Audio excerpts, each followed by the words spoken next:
ಶಾಸಕರು ಸಚಿವರಿಗೆ ಔತಣ ಕೂಡ ಆಯೋಜನೆ ಮಾಡ್ತೀರಾ ಸರ್ ಜಂಟಿಯಾಗಿ? ಶಾಸಕರು ಸಚಿವರಿಗೆ ಜಂಟಿಯಾಗಿ ಔತಣ ಕೂಡ ಆಯೋಜನೆ ಮಾಡಿ ಒಗ್ಗಟ್ಟಿನ ಸೂತ್ರ ಪಡಿಸ್ತೀರಾ? ಇಲ್ಲ, ಇದ್ರ ಊಟ ಎಂಥದ್ದು CLP ಮೀಟಿಂಗ್ ಕರಿತೀವಲ್ಲ ಅವತ್ತೇ ಊಟ ಮಾಡ್ತಾರೆ. ಕಳೆದ ಮೈತ್ರಿ ಸರ್ಕಾರದಲ್ಲಿ ಜೋಡೆತ್ತುಗಳು ಅನ್ನೋ ವರ್ಡು ತುಂಬಾ ಫೇಮಸ್ ಆಗ್ತಿತ್ತು. ಈಗ ಬ್ರದರ್ಸ್ ಅನ್ನೋ ಪದಗಳು ಕೂಡ ನಿಮ್ಮ ಇಬ್ಬರನ್ನು ಕೇಳ್ಕೊಳ್ತೀವಿ. ನಾವು ಯಾವಾಗಲೂ ಬ್ರದರ್ಸೇ, ಒಂದೇ ಪಕ್ಷದಲ್ಲಿದ್ದೀವಿ, ಒಂದೇ ಸಿದ್ಧಾಂತದ ನಂಬ್ಕೊಂಡಿದ್ದೀವಿ, ಒಟ್ಟಿಗೆ ಕೆಲಸ ಮಾಡ್ತೀವಿ. ಮುಂದಿನ 2028ಕ್ಕೂ ಕೂಡ ನಾವು ಒಟ್ಟಿಗೆ ಕೆಲಸ ಮಾಡ್ತೀವಿ, ಅಧಿಕಾರಕ್ಕೆ ತಗೋಬೇಕು. ಪರಮೇಶ್ವರ್ ಅವರು ಕೂಡ ನಿಮ್ಮಿಬ್ಬರನ್ನ ಬ್ರೇಕ್ಫಾಸ್ಟ್ ಕರೀತಾರೆ ಸರ್. ಪರಮೇಶ್ವರ್ ಅವರು ನಿಮ್ಮಿಬ್ಬರನ್ನ ಬ್ರೇಕ್ಫಾಸ್ಟ್ ಕರೀತಾರೆ ಅಂತ ನೀವು ಅವ್ರನ್ನ ಕರೆದಿಲ್ಲ, ಅದಕ್ಕೆ ನಾನೇ ಅವ್ರನ್ನ ಕರಿತೀನಿ ಅನ್ನೋ ಮಾತನಾಡಿದ್ರು. ಅವ್ರ ಮನೆಗೆ ಹೋಗ್ತೀರಾ ಸರ್? ನೀವು ಪ್ರಶ್ನೆ ಕೇಳಿದ್ದೀರಿ ಅನ್ನಕ್ಕೆ ನಿಮ್ಮನ್ನು ಕರೆದಿದ್ದಾರ ಅಂತ ನಿಮ್ಮ ಪ್ರಶ್ನೆಗಳೆಲ್ಲ ನನಗೆ ಗೊತ್ತಾಗಿದೆಯಪ್ಪ. ನಿಮಗೆಲ್ಲ ನೀವು ಏನೇನು ಪ್ರಶ್ನೆ ಕೇಳ್ತೀರಿ, ಈ ಥರ ಲೀಡಿಂಗ್ ಕ್ವಶನ್ಗಳು ಹಾಕೋದು. ಲೀಡಿಂಗ್ ಕ್ವಶನ್ ಅಂತ ಗೊತ್ತಾ ನಿಮಗೆ? ಆ ಲೀಡಿಂಗ್ ಕ್ವಶನ್ಗಳು ನೀವು ಜಾಸ್ತಿ ಕಲ್ತ್ಕೊಬಿಟ್ಟಿದ್ರಿ ಇತ್ತೀಚೆಗೆ. Leading question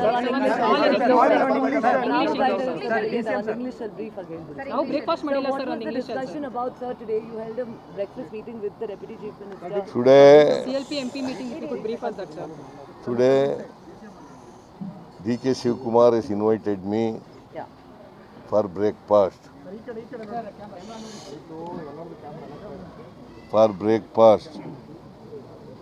I agreed to come on Tuesday. Today, both of us had a breakfast, and DK Suresh was also present, and Kunigal MLA Rangnath was also there. So we four jointly had a meeting, had a breakfast, and we have not discussed anything during the breakfast. Sir, you have not discussed anything, sir. You said you would. No, after that we discussed. No. After that, after the breakfast, myself and DK Shivkumar, you have discussed regarding the assembly session, which is to be held from 8th of December, and what strategy we should adopt, that has been discussed. And also we have discussed regarding the meeting of the MPs who are representing Karnataka and Delhi. So it was decided that we should call a meeting of the MPs on 8th of December. So we will discuss in the meeting the issues of the farmers, other people of the state. We'll ask them to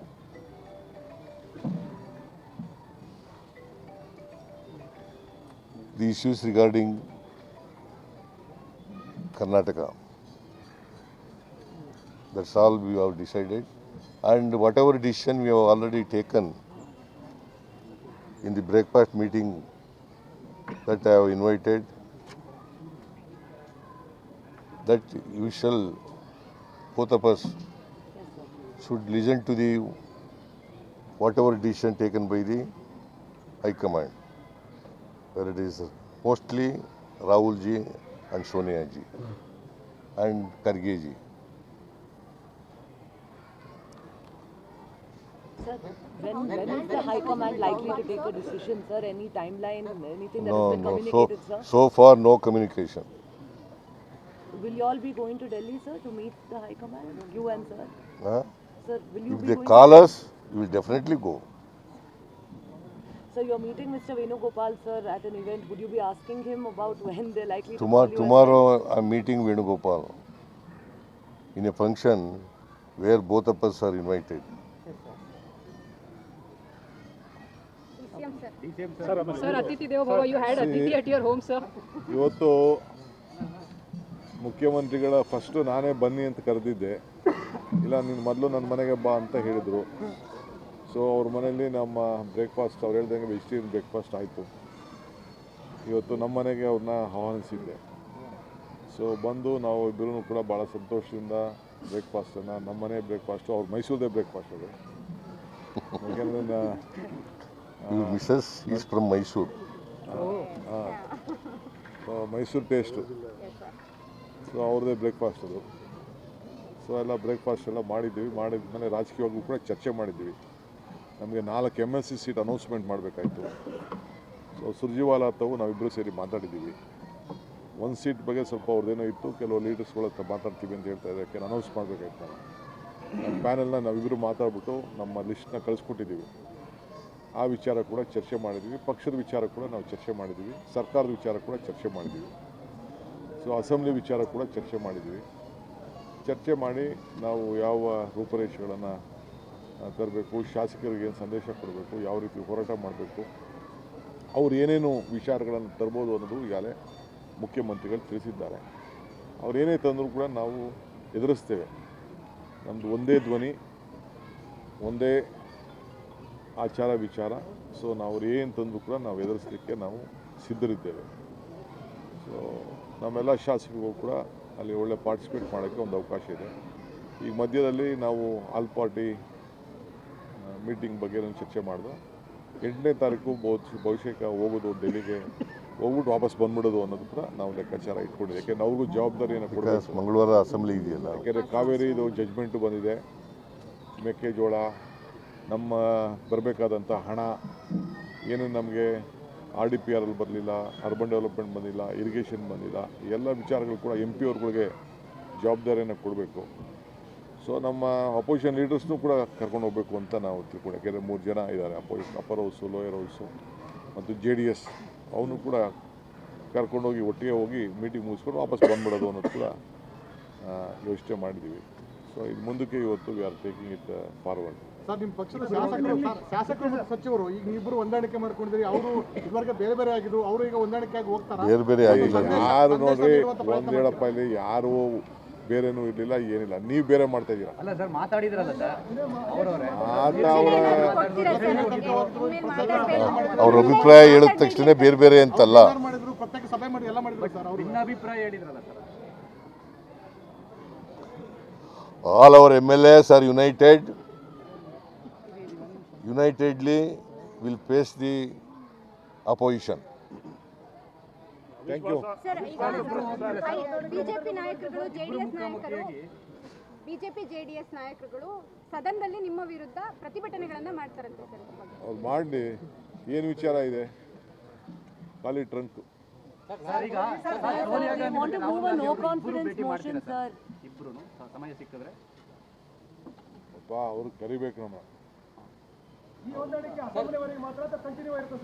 ಯಾವಾಗಲೂ ಇರ್ತದೆ, ಸದನ ವಿರಾಮ ಯಾವಾಗಲೂ. there were no differences. Myself and DK Shivakumar, we were united. We unitedly run the government. In the future also, we will run the government unitedly.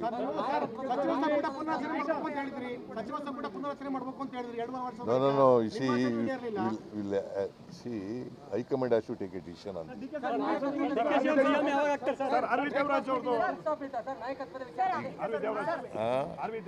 ಈಗ R.V. Devaraj ಮಾತಾಡ್ಯಾರ. R.V. Devaraj ಅವರು MLA ಆಗಿದ್ದವರು, MLC ಆಗಿದ್ದವರು. ಅವರು ನಿಧನ ಆಗಿರ್ತಕ್ಕಂಥದ್ದು ಭಾಳ ದುಃಖದ ವಿಚಾರ. ಅವರಿಗೆ ಸುಮಾರು 67 ವರ್ಷ ಆಗಿತ್ತು. ಪಾಪ ಚಾಮುಂಡಿ ಬೆಟ್ಟ ದರ್ಶನಕ್ಕೆ ಹೋಗ್ತಾಯಿದ್ರು, ಚಾಮುಂಡೇಶ್ವರಿ ದರ್ಶನಕ್ಕೆ ಹೋಗ್ತಾಯಿದ್ರು. ಆ ಸಂದರ್ಭದಲ್ಲಿ ಅವರು ಹೃದಯಘಾತಕ್ಕೆ ಒಳಗಾಗಿರ್ತಕ್ಕಂಥದ್ದು ಭಾಳ ನೋವಿನ ಸಂಗತಿ. ನಾಳೆ ಅವರು ಹುಟ್ಟಿದಪ್ಪ.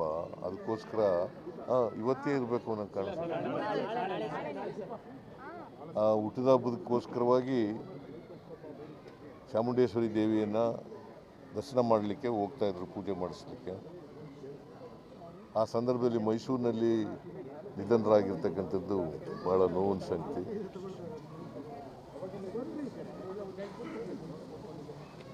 ದೇವರಾಜ ಅರಸರವರು ದೇವರಾಜು ಅವರು ಒಬ್ಬ ಪಕ್ಷದ ನಿಷ್ಠಾವಂತ ಕಾರ್ಯಕರ್ತ. ಅವರ ಅಗಲಿಕೆಯಿಂದ ಪಕ್ಷಕ್ಕೆ ದೊಡ್ಡ ಹೊಡೆತ ಬಿದ್ದಿದೆ. ಮೊನ್ನೆ ಈಗ ಒಂದು ವಾರದ ಹಿಂದೆ ಬಂದಿದ್ದರು, ನನ್ನ ಭೇಟಿ ಮಾಡಿದರು. ಕೆಲವು ಟ್ರಾನ್ಸ್ಫರ್ಗಳ ಬಗ್ಗೆ, ಇನ್ಸ್ಪೆಕ್ಟರ್ಗಳ ಬಗ್ಗೆ, ಪೊಲೀಸ್ ಇನ್ಸ್ಪೆಕ್ಟರ್ಗಳ ಬಗ್ಗೆ ಬಂದಿದ್ದರು. ನಾನು ಮಾಡುವಾಗ ಮಾಡಿಕೊಡ್ತೀನಪ್ಪ ಅಂತ ಹೇಳಿದ್ದೆ. ಸೊ ಇವ್ರಿಗೆ ಈಗದ 3 ದಿನಗಳಿಂದ ಭೇಟಿಯಾಗಿದ್ದರಂತೆ. ಅಲ್ಲಿ ಅವ್ರಿಗೂ ಪಕ್ಷದ ವಿಚಾರವಾಗಿ ಭಾಳ ನಿಷ್ಠಾವಂತ ಕಾರ್ಯಕರ್ತ. ಸೊ ಅವರನ್ನು ಅಗಲಿಕೆ ಭಾಳ ನೋವಾಗಿದೆ. ಅವರ ಆತ್ಮಕ್ಕೆ ಚಿರಶಾಂತಿ ದೊರಕಲಿ ಅಂತೇಳಿ ಪ್ರಾರ್ಥನೆ ಮಾಡ್ತೀನಿ. ಅವರ ಅಪಾರವಾದಂಥ ಅಭಿಮಾನಿಗಳಿದ್ದಾರೆ. ಅವರ ಎಲ್ಲ ಅಭಿಮಾನಿಗಳಿಗೆ, ಅವರ ಕುಟುಂಬ ವರ್ಗದವರಿಗೆ ಅವರ ಸಾವಿನ ದುಃಖವನ್ನು ಭರಿಸ್ತಕ್ಕಂಥ ಶಕ್ತಿ ಕೊಡಲಿ ಅಂತೇಳಿ ಪ್ರಾರ್ಥನೆ ಮಾಡ್ತೀನಿ. ಸರ್, ನಿಮ್ಮ ಬ್ರೇಕ್ಫಾಸ್ಟ್ ವಿಚಾರಕ್ಕೆ ಶ್ರೀರಾಮುಲು ಒಂದು ಕಮೆಂಟ್ ಮಾಡಿದ್ದಾರೆ. ಉಕ್ರೇನ್ ಮತ್ತೆ ರಷ್ಯಾ ಯುದ್ಧದಂತೆ ಅವ್ರದ್ದು ಬ್ರೇಕ್ಫಾಸ್ಟ್ ಅಂತ ಹೇಳ್ತಾರೆ. ರಷ್ಯಾ ಮತ್ತೆ ಉಕ್ರೇನ್ ಯುದ್ಧದಂತೆ ಅವರ ಬ್ರೇಕ್ಫಾಸ್ಟ್ ಅಂತ ಶ್ರೀರಾಮುಲು ಕಮೆಂಟ್ ಮಾಡಿದ್ದಾರೆ ಸರ್. ಶ್ರೀರಾಮುಲು ಹೇಳ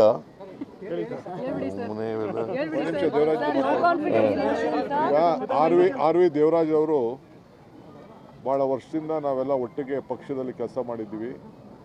ಸೇವಾದಳದ ಬೆಂಗಳೂರು ಅಧ್ಯಕ್ಷರಾಗಿ ಕೆಲಸವನ್ನು ಮಾಡಿದ್ರು. ಶಾಸಕರಾಗಿದ್ದರು 89ರಲ್ಲಿ. ಅದಾದಮೇಲೆ KSRTC ಚೇರ್ಮನ್ರಾಗಿದ್ದರು.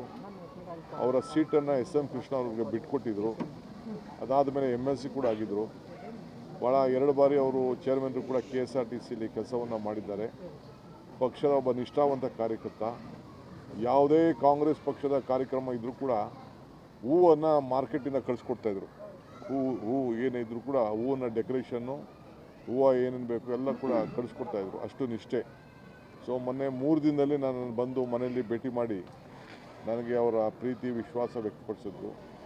SM ಕೃಷ್ಣನವ್ರದ್ದು 3 ದಿನದ ಹಿಂದೆ ಅವ್ರದ್ದು ಆರಾಧನೆ ಕಾರ್ಯಕ್ರಮ ಇತ್ತು. ಅಲ್ಲಿಗೂ ಕೂಡ ತಿಂಡಿ ಏನೇನು ಅವರ ಆಸೆ ಇತ್ತು ಅದನ್ನೆಲ್ಲ ಎತ್ಕೊಂಡು ಅಲ್ಲೂ ಕೂಡ ಕೊಟ್ಟು ಅವ್ರ ಮನೆಗೂ ಕೂಡ ಹೋಗಿ ಬಂದಿದ್ದರು. ಸೊ ಹಂಗೆ ಭಾಳ ಅಭಿಮಾನ, ಯಾಕೆಂದ್ರೆ ಅವ್ರ ಸೀಟನ್ನು ಅವ್ರು ಬಿಟ್ಕೊಟ್ಟಿದ್ರು. ಸೊ ಹಂಗೆ ಭಾಳ ಪ್ರಬುದ್ಧವಾದಂಥ ಒಬ್ಬ ನಾಯಕ, ಹಿಂದುಳಿದ ವರ್ಗದ ನಾಯಕ. ಎಲ್ಲ ಜನಾಂಗವನ್ನು ಒಟ್ಟಿಗೆ ತೆಗೆದುಕೊಂಡು ಹೋಗುವಂಥ ಕೆಲಸ ಮಾಡ್ತಾಯಿದ್ರು. ನಮಗೆ ಭಾಳ ಚಿಕ್ಕ ವಯಸ್ಸಿನಲ್ಲೇ ನಾವು ಕಳ್ಕೊಂಡಿದ್ದೀವಿ. ಮೊನ್ನೆ ಭಾಳ ಕಡಿಮೆ ಅಂತರದಿಂದ ಯಾರೋ ರೆಬೆಲ್ ನಿಂತು ಸೋಲ್ಬೆ ಆಯಿತು. ಇಲ್ಲ ಅವ್ರು ಖಂಡಿತ ಅವರು ಗೆಲ್ತಿದ್ರು. ಸೊ ಭಗವಂತ ಅವ್ರ ಕುಟುಂಬದವ್ರಿಗೆ, ಅವರ ಅನ್ಯಾಯಕ್ಕೆ ಮತ್ತು ನಮ್ಮ ಪಕ್ಷದ ಅನೇಕ ಕಾರ್ಯಕರ್ತರು ಅವರ ನಾಯಕತ್ವವನ್ನು, ಅವರ ಸೇವೆಯನ್ನು ಕಳ್ಕೊಂಡಿದ್ದೀವಿ. ಸೊ ಅವ್ರ ಭಗವಂತ ಅವರ ಕುಟುಂಬಕ್ಕೆ, ಅವರ ಧರ್ಮಪತ್ನಿ ಕೂಡ ಒಳ್ಳೆಯ ಸಮಾಜ ಸೇವಕಿಯವರು.